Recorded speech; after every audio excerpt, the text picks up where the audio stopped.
Yes guys, what's going on? Welcome to AdamMcKola TV. I am Adam. We are back. 28th of March 2020 marks 1 year since Ole Gunnar Solskjaer was made the permanent manager of Manchester United. The club legend had swept in as caretaker manager and Ole was at the wheel. We were bouncing, winning games, beating everyone left, right and centre, and then he was given the job as Manchester United manager. At the end of that season, we had a massive dip in form and it seemed like Ole Gunnar Solskjaer's first start to his career, that immediate lift was a flash in the pan.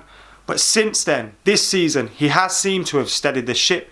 Now, it's not been perfect sailing for Manchester United this campaign. And in the league, you have to look at certain points where we should have got better results. We should have saw games out. We've dropped a lot of points from winning positions in certain games. But going into those bigger games, we're always getting results. We're always competing. We're always believing when we're going into those fixtures. And when you look at the cup competitions, United are still in the Europa League going strong, still in the FA Cup going strong. And we were obviously in the League Cup up until that semi-final where we did beat City at the Etihad, but unfortunately went out after a dismal first half at Old Trafford. Nevertheless, a year on since Ole Gunnar Solskjaer has arrived as manager, as the permanent manager, there is a sense that things have improved at Manchester United. He hasn't been perfect, he hasn't got everything right, and he could have got things right in certain areas, and there's still things he needs to fix, but he has definitely steadied the ship. He's definitely improved things, and in this video, we're going to go through 10 things that he's fixed at Manchester United. Before we do that, make sure you're hitting that subscribe button. We're trying to hit 75k by the end of May. That's the target. We want to hit 100k soon, but 75k by the end of May. So get hitting that subscribe button. And if you're already subscribed, click join, check that out, you might fancy it. Anyway, first things up in the 10 things that Ole Gunnar Solskjaer has fixed, and the first thing is he has lifted the fans. He has well and truly lifted the fans, united everybody, and I think the main thing he's done, obviously coming in as a legend and getting those results initially when you arrived, it's always going to be a boost. United fans seeing their hero in the suit on the side of the pitch. You know, we felt the same about Ryan Giggs. Legends get a different bit of treatment. But he has lifted the fans in terms of his temperament, his positivity, the way he's always approached games. And that's one of the main things for me. We're going to games now, excited, looking forward to what we're going to see. We're going to games against any opposition at any stadium thinking, we could win this game today. We might not win it, we might not play well, but we could win this game today. And if we don't, we're going to give it a go. And that has lifted the fans. Under other managers at certain times, it was abysmal. It was horrible. It was negative. There were murmurs of discontent everywhere. There were splits in the fan base. But everybody, of course on social media, you're always going to have people that are complaining. Everybody in the stadium is behind the manager, the team, and beginning to like the team again. And that's because of the way he's been and the way he has lifted the fans. Number 2, the style of play. Because the style of play has been a lot better. Not been perfect again. I know some of you like, oh, it's not been perfect. And some games, there's this game where of course there's been games where we've played badly and it's not been perfect at all times. But I think a lot of that has been down to the quality of some of the players that we've had in certain positions. You see now Bruno Fernandes coming back into the mix and things are opening up again and the football's starting to look good. You look at the start of when he arrived and we had Matic and Herrera and Pogba and we had a fully functioning midfield and the team looked better again. And despite the quality of the squad, we've been going into every game with an intention on scoring more goals than the opposition. We haven't approached any games thinking, you know, let's just try and get a point out of this. Let's try and see this out. And that is part of the reason why everyone's been lifted. Because of the approach to games and the more familiar style that Ole Gunnar Solskjaer has brought. Just going in, attacking, trying to get goals, trying to make things happen, trying to do something different. That's got us all on side because under Moyes, under Van Gaal, under Mourinho at times, the football wasn't good enough. There's been periods where we got results and, you know, things were right, but no one was ever happy with the approach to the game. But now it seems that everybody is. Number 3, his man management has been a lot better than his predecessor. Now, I'm not going to go into what happened under the previous manager, but there was clearly a disconnect between the player and the manager. There was a disconnect there. But his man management has been a lot better. There was always murmurs of discontent under previous managers. Moyes, I remember so much coming out about the players then. Van Gaal, there was certain bits, even though most of the players seemed to like Van Gaal. Mourinho, we all know what happened there. And he's coming with a better man management style. It's not just all positive and all happy and all arms around the shoulders, because there's been times when he's had to be firm and he's had to tell players straight. And we've seen players also not be rewarded with starts if they're not playing well enough. Jesse Lingard, Andreas Pereira, when their forms taken massive dips, I know Pereira has probably played a few more times than we would have probably needed, especially, but that was probably given to the fact that we didn't have the options there. But you know, as soon as their forms dip, right, you're out of the team. You're out of the team. We've seen him on the side of the pitch delivering messages to players. I think it was, you know, Matic playing the ball out and one more again and you're off. And things like that. His man management has been a lot better. It's not been all positive. It's not been all negative. There's been the right balance. He won't cuss you in front of the press. He won't cuss you in front of everybody. But he will behind closed doors, and that's exactly what we need to keep players on their toes. Something else that has helped keep the players on their toes is number 4 and getting rid of the dead wood. Did I just show 5 fingers then? I'm not sure if I did, but number 4 anyway.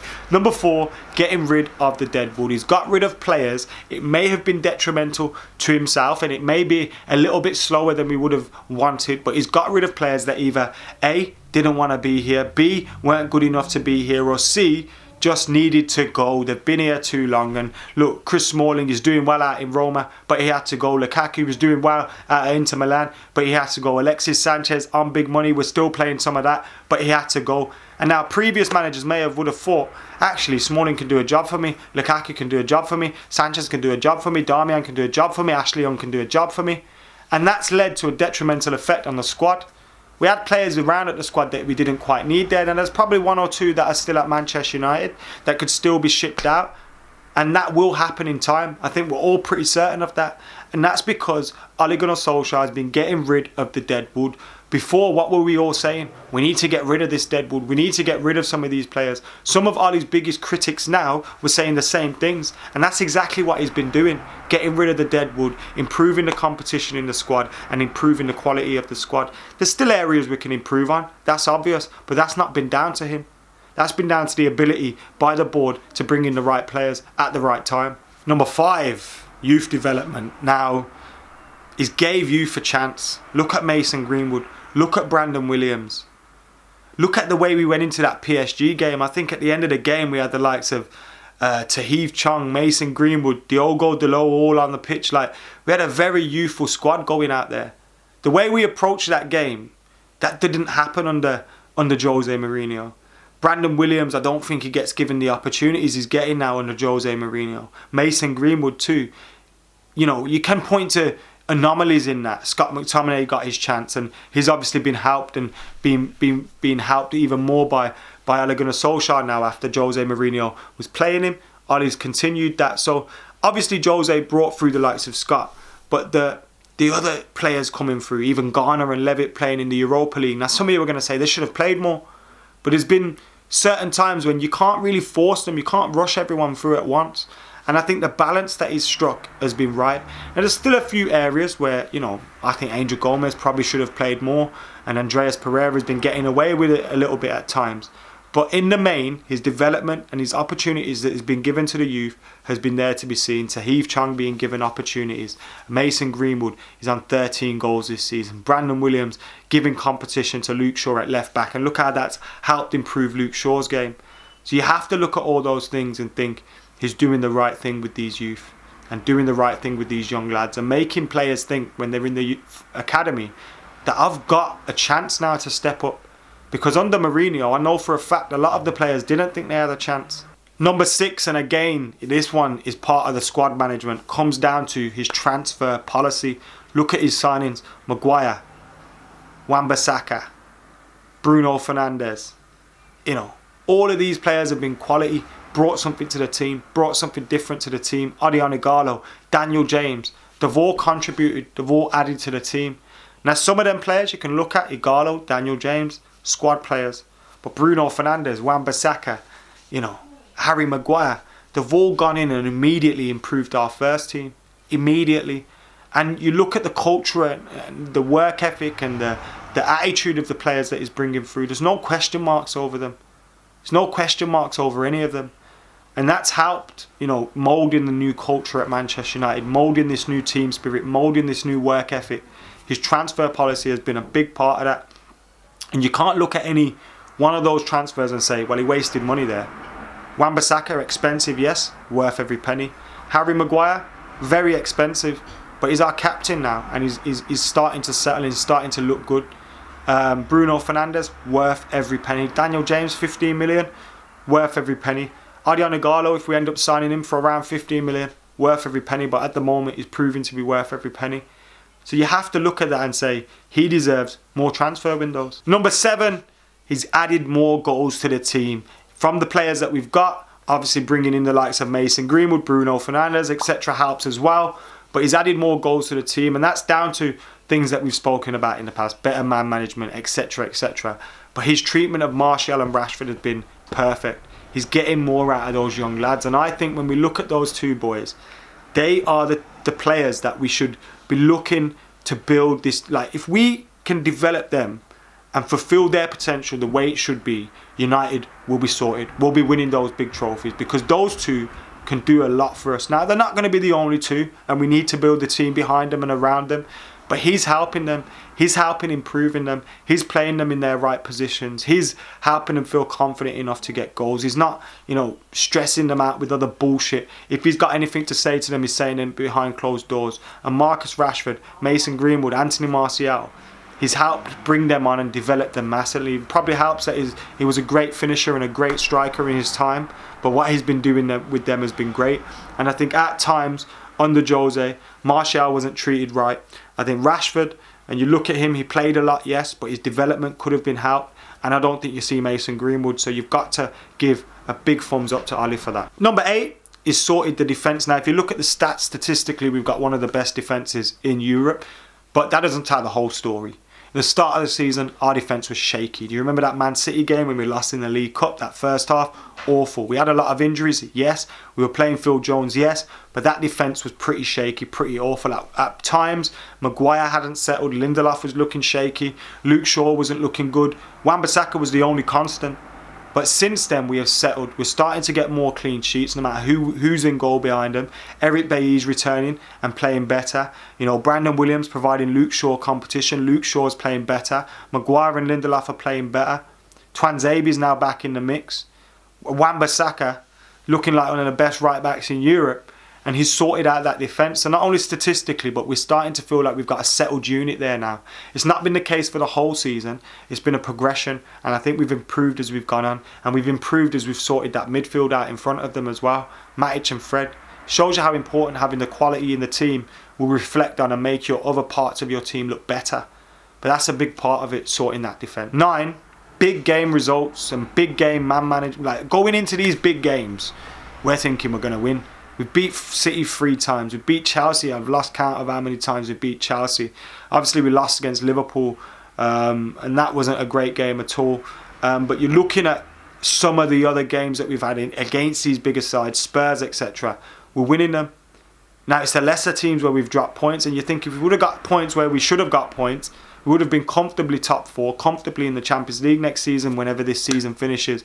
But those big games and the tactics against the bigger sides have been perfect, and we've been getting the results as well. Now, he has to keep adapting that. He has to keep improving on that, because managers will suss him out. They're not stupid, you know what I mean? They'll say, all right, he's doing this, he's doing that, we'll change this and we'll change that. But he does seem very adaptable in the way he plays and in the formations that he has and the tactics that he has, and that's been good to see. So when he's been competing against his bigger managers, been getting results. And for a manager that a lot of people think is not experienced enough to be at Man United, and they may be right, that's a big plus point for him. And number 10, he's built the foundation for success going forward. When you look at the complete job that he's done, Manchester United at this moment in time are a few players away from being able, in my opinion, to comfortably get top 4 and possibly challenge for the title. Now, is he the man to push us on and do that? I'm not sure. I still have those question marks, and I'll be doing another video when I look at 10 things that he needs to fix at United. But He's earned the time, he's earned another transfer window, he's earned another season to be given an opportunity to prove that, because what he's done so far has been very good. The things that he has fixed has been very good. Like this list that I've got, he's done more things than that. Look at the way he's got Fred playing at the moment. That's down, yes I know that's down to his man management. It's kind of, but you look at the things that he's doing with his team. He's built the foundations for success. We add a few more players to certain areas, a bit more depth, quality in depth. We will be challenging those teams around us, and we will comfortably be top 4 in my opinion. Is he the man to bring home those trophies? I don't know, but he's earned the time to prove us right or wrong, whatever way you think. So yeah, that's how I think Ole has got on as manager. Those are the 10 things that I think he's fixed at Manchester United. Let me know what you think he's done well, and let me know what things you think he should fix as well, because I'll be doing a video on that for you this week as well. But 1 year on since Ole Gunnar Solskjaer became Manchester United manager, and I think he's definitely steadied the ship. Get your thoughts in the comments below. Make sure you're liking, commenting, sharing, subscribing, joining, all that good stuff. Keep it locked to AdamMcKola TV for daily content. And for now, I've been AdamMcKola. I'm out of here.